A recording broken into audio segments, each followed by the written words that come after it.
5G बहू। सुमित्रा जी का बेटा था अमित और बहू का नाम था अमृता।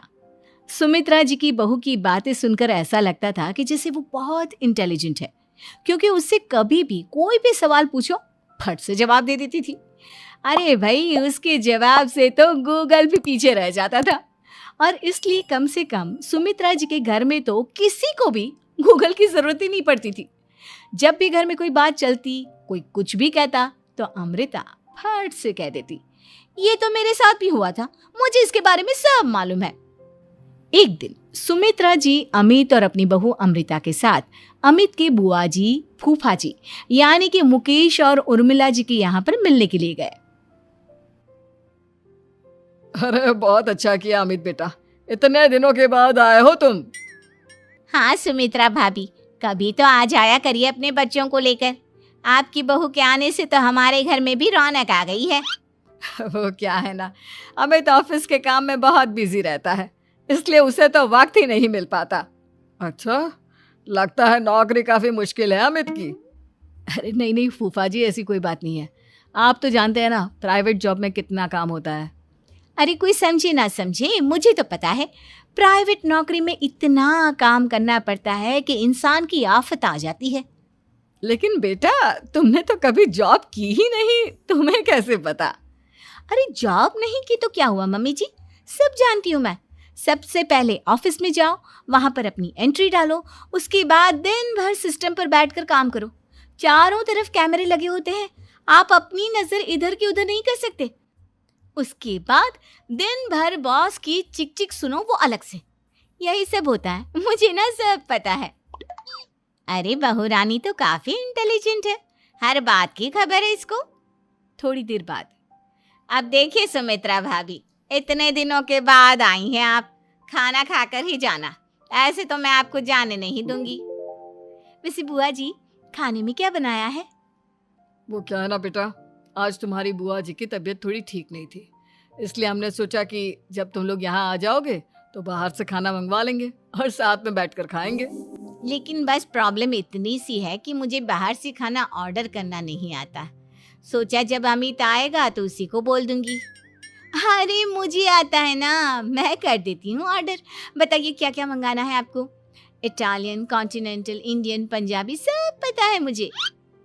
क्या बात है बहू, क्या घर में भी खाना रोज बाहर से ऑर्डर करती हो? अरे नहीं बुआ जी, ऐसी कोई बात नहीं है, बस मुझे ना सब पता है। कोई बात नहीं अमृता, मैं अपने फोन से ऑर्डर कर देता हूँ। अरे क्या बात है, आजकल ऑनलाइन डिलीवरी पर कोई ऑफर नहीं चल रहा है, वरना काफी पैसे बच जाते। कैसी बात करते हैं अमित, मैं कह रही हूँ ना मुझे सब पता है। मुझे एक बहुत अच्छा ऑनलाइन डिलीवरी वाला मालूम है, जहाँ पर 50% ऑफ मिल जाएगा। और आज तो वैसे भी फ्राइडे है ना, फ्राइडे को तो उस पर 50-70% ऑफर मिलता ही मिलता है। अरे क्या बात है, इसके बारे में तो मुझे पता ही नहीं था। अरे बेटा, जिस चीज के बारे में किसी को पता नहीं होता, हमारी बहू को पता होता है। एक काम कर, तू उसी को ऑर्डर करने दे। क्या बात है अमृता बेटा, तुम तो बहुत इंटेलिजेंट हो, सब कुछ जानती हो। कुछ दिनों के बाद सुमित्रा जी की कुछ सहेलियां उनसे मिलने के लिए आती हैं। अरे सुमित्रा बहन कैसी हो, बहू कैसी है तुम्हारी? अरे पूछिए मत, बहुत इंटेलिजेंट है मेरी बहू, सब कुछ जानती है। क्या बात है, बहू के आने के बाद तो औरतें दुखी हो जाती है, लेकिन तुम तो बहुत खुश लग रही हो। वो क्या है ना, मेरी बहू है ही इतनी अच्छी। अरे तो बुलाओ ना, हमारे साथ बैठेगी, बातें करेंगी तो हमें भी अच्छा लगेगा। सुमित्रा जी अमृता को बाहर बुलाती हैं और उसके बाद सब लोग बातें करने लगते हैं। क्या बताऊं, कुछ दिनों से घुटनों में इतना दर्द हो रहा है कि चला भी नहीं जाता। अब बुढ़ापे में तो ये सब चलता ही रहता है, क्या कर सकते हैं। आंटी जी, आप योगा करिए, योगा और साथ में ना काले तिल खाया करिए, आपके घुटनों का दर्द भाग जाएगा। लेकिन तुमको ये सब कैसे पता बेटा? अरे मेरे भी घुटनों में दर्द होने लगा था, मैंने योगा किया और काले तिल के साथ गुड़ मिलाकर उनके लड्डू बनाकर खाए, एकदम ठीक हो गए हैं मेरे पैर। अमृता, ये तुम क्या कह रही हो? इतनी कम उम्र में तुम्हारे पैरों में दर्द कैसे हो सकता है? अरे मम्मी जी सच कह रही हूँ, एक बार अगर कोई ये नुस्खा अपना लेना बस मज़ा आ जाए। ठीक है बेटा, अगर तुम कहती हो तो मैं ये करके देखती हूँ। मुझे सब पता है आंटी जी, ये मेरे साथ हो चुका है, इसीलिए तो बता रही हूँ मैं आपको, ऐसे नहीं बताती किसी को। कुछ दिनों के बाद अमित अमृता को अपने दोस्तों के साथ घूमने के लिए ले जाता है। क्या यार, क्या जिंदगी हो गई है। सारा दिन ऑफिस का काम करते रहो, अपनी हेल्थ पर तो ध्यान ही नहीं दे सकते। अरे क्यों नहीं दे सकते अपनी हेल्थ पर ध्यान? सब दे सकते हैं, इंसान चाहे तो कुछ भी कर सकता है। क्या बात है भाभी, आप इतनी श्योरिटी के साथ कैसे कह सकती हैं? अरे आजकल ना एक से एक एप्लीकेशन है मार्केट में, और जानते हैं उसमें कुछ एक्सरसाइज तो ऐसी बताते हैं जिन्हें आप अपने ऑफिस में बैठे बैठे, मेरा मतलब लैपटॉप पर काम करते करते भी कर सकते हैं। अमृता, ऐसी एक्सरसाइज के बारे में तो मुझे भी नहीं पता था, तुम्हें कैसे मालूम? अरे मुझे सब पता है, हर चीज की खबर रखती हूँ मैं, जानते हैं ना आप। लेकिन ऐसी कौन सी एप्लीकेशन है और ऐसी कौन सी एक्सरसाइज है भाभी? एक मिनट, मैं आपको अपने मोबाइल में दिखाती हूँ। अरे वाकई में भाभी तो सही कह रही हैं। देखो यार, इसमें कितनी अच्छी एक्सरसाइज दिखाई गई है। अपनी चेयर पर बैठे बैठे एक्सरसाइज भी कर लो, काम भी और हेल्थ भी। वाह भाभी वाह, मजा आ गया। लेकिन अमृता, तुम्हें इस बारे में कैसे पता? अब मेरे साथ जो चीज हो चुकी है उसके बारे में तो मुझे पता होगा ही ना अमित। मतलब तुम कब ऑफिस में काम करने गई जो तुमने ऑफिस करते करते एक्सरसाइज की? मैं जो किचन में काम करती हूँ अमित, घर के काम, वो किसी ऑफिस के काम से काम है क्या? बस मैं भी वो सब करते करते इनमें से कुछ एक्सरसाइज ट्राई कर लेती हूँ, इसीलिए मुझे सब पता है। सही है यार, तुम तो बहुत इंटेलिजेंट हो।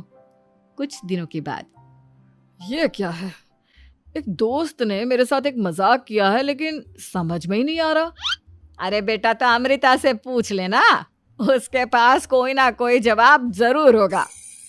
ठीक कहती है मम्मी जी, मैं सब जानती हूँ। लेकिन अमृता, ये थोड़ा मुश्किल है, सोच लो। मेरे लिए कुछ भी मुश्किल नहीं, दुनिया की कोई भी पहेली हो मैं चुटकी में सॉल्व कर लेती हूँ। अच्छा ठीक है, देखो मेरे दोस्त ने मुझे एक खाली पेपर दिया है और कहा है कि इस पर उसने मेरे लिए कुछ मैसेज लिखा है। अब एक बात बताओ यार, खाली पेपर पर, आई मीन जिस पर कुछ भी नहीं लिखा हुआ, उसे मैं कैसे पढ़कर बताऊं?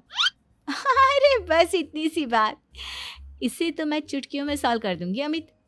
लेकिन कैसे बहू? इस पेपर पर तो वाकई में कुछ नहीं लिखा हुआ, एकदम खाली पेपर है, कैसे, क्या पढ़ोगी तुम? अमित, एक छोटा सा काम करो, जल्दी से एक मोमबत्ती लेकर आओ।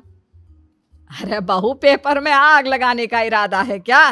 नहीं मम्मी जी, इस पेपर पर अमित के दोस्त का लिखा हुआ मैसेज पढ़ने का इरादा है। अमित कैंडल लेकर आता है। अब ना बस इस पेपर को धीरे धीरे कैंडल के ऊपर घुमाते रहो, देखना 2 ही मिनट में मैसेज आपकी आंखों के सामने होगा। अच्छा ठीक है, मैं ऐसा करके देखता हूँ। 2 मिनट के बाद, अरे वाकई में इस पर तो अक्षर बनने लगे, लेकिन ये हुआ कैसे? और अमृता, तुम्हें कैसे पता? बहुत सिंपल है मम्मी जी, अमित के दोस्त ने नींबू के रस से मैसेज लिखकर उसे सुखा दिया। अब अगर मैसेज पढ़ना हो ना तो पेपर को आग के सामने ले जाओ और लेटर्स अपने आप उभर कर आ जाते हैं। वाह बहू, लेकिन तुम ये सब कैसे जानती हो? अरे मम्मी जी, जब मैं छोटी थी ना तो अपनी सहेलियों के साथ ऐसे ही गेम खेला करती थी। ये तो मेरे साथ कितनी बार हो चुका है, मुझे सब पता है। थैंक यू यार अमृता, तुम्हारी वजह से हमें कुछ भी सोचने की जरूरत ही नहीं पड़ती, तुम सब कुछ बता देती हो। कुछ दिनों के बाद सुमित्रा जी को अमृता के प्रेग्नेंट होने की खुशखबरी मिलती है और सुमित्रा जी अमृता को डॉक्टर के यहाँ लेकर जाती है। देखिए सुमित्रा जी, आपकी बहू की तबीयत बिल्कुल ठीक है, किसी भी तरह की चिंता करने की कोई ज़रूरत नहीं है। लेकिन हाँ, उनको आयरन वाली डाइट खाने की बहुत ज़रूरत है। ठीक है डॉक्टर साहब, आप बता दीजिए मैं अपनी बहू को क्या क्या खिलाऊं ताकि उसकी तबीयत ठीक रहे और आने वाले बच्चे की भी। अरे मम्मी जी, इसमें डॉक्टर से पूछने की क्या ज़रूरत है? किशमिश है, अनार है, पालक है, ये सब खाना चाहिए, आयरन का लेवल बिल्कुल बराबर रहता है। अरे वाह, आपकी बहू तो सब कुछ पहले से ही जानती है। ये तो बहुत अच्छी बात है। देखो, आयरन के साथ तुम्हें कैल्शियम भी खाना होगा। जानती हूँ मैं, अगर आयरन की खाली सप्लीमेंट लेते हैं और कैल्शियम नहीं लेते तो बॉडी उसे अच्छे से एब्जॉर्ब नहीं कर पाती। सब पता है मुझे। बहू ये भी मालूम है? हाँ मम्मी जी, आप तो जानती है ना, मुझे सब पता है। आपकी बहू की बातें सुनकर अच्छा लग रहा है। मुझे ऐसी बहुत कम लड़कियां मिलती हैं जिन्हें इतनी नॉलेज होती है, सारे सवालों के जवाब देती है। और हमारे इंडिया में तो वैसे भी हालात बहुत खराब है। बिल्कुल ठीक कह रहे हैं आप डॉक्टर साहब, लेकिन मैं उन लड़कियों की तरह नहीं हूँ। बहुत ख्याल रखती हूँ मैं हर चीज़ का। और जानती हैं आप, हमारे घर में तो किसी को किसी चीज़ के बारे में गूगल करने की ज़रूरत ही नहीं पड़ती। बिल्कुल ठीक कह रही है अमृता। अरे कुछ भी पूछ लो इसे, सब पता होता है। अरे वाह, तुम तो बड़ी कमाल की लड़की हो। चलो, ये तो बहुत अच्छी बात है, लेकिन फिर भी डॉक्टर की सलाह पर पूरा ध्यान देना चाहिए। वैसे क्या चाहिए तुम्हें, बेटा या बेटी? अरे डॉक्टर साहब, कुछ भी हो जाए, बस बच्चा अच्छे से हो जाना चाहिए। मुझे तो दोनों में से किसी से कोई भी परेशानी नहीं। और सुमित्रा जी, आप? डॉक्टर मैडम, मुझे तो लड़के और लड़की में कभी भेद करने की आदत ही नहीं है।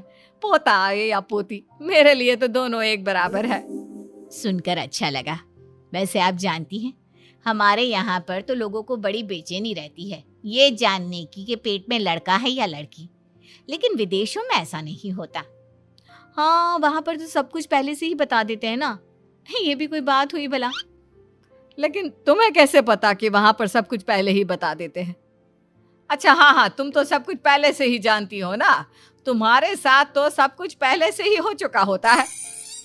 नहीं मम्मी जी, ये तो मेरे साथ पहली बार हो रहा है, इसलिए मैं ये डायलॉग नहीं बोल सकती। अमृता की बात सुनकर सुमित्रा और डॉक्टर दोनों हंसने लगते हैं।